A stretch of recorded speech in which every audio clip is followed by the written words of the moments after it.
નમસ્કાર। આજે આપણે લીગલ સિરીઝમાં ચર્ચા કરીશું કે કોઈપણ કંપની કે માલિક પગાર ના આપે તો શું છે કાનૂની જોગવાઈ।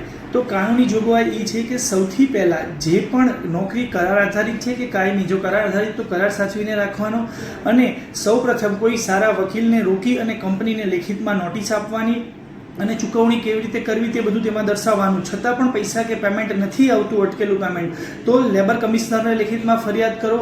લેબર કમિશનર અને વકીલ દ્વારા પણ નિરાકરણ નથી આવતું તો લેબર કોર્ટમાં કેસ દાખલ કરવાનો અને કમિશનરશ્રી સાથે અને નોટિસ દ્વારા વકીલશ્રીની જે પણ કોરસ્પોન્ડન્સ થયું હોય તે તમામ વિધાન તરીકે જોડવાનું અને લેબર કોર્ટ તપાસ કરી અને યોગ્ય ન્યાય આપશે। પણ ખાસ જો કરાર આધારિત નોકરી હોય તો કરાર સાચવીને રાખવાનો। કરાર બહુ અગત્યનો પુરાવો છે।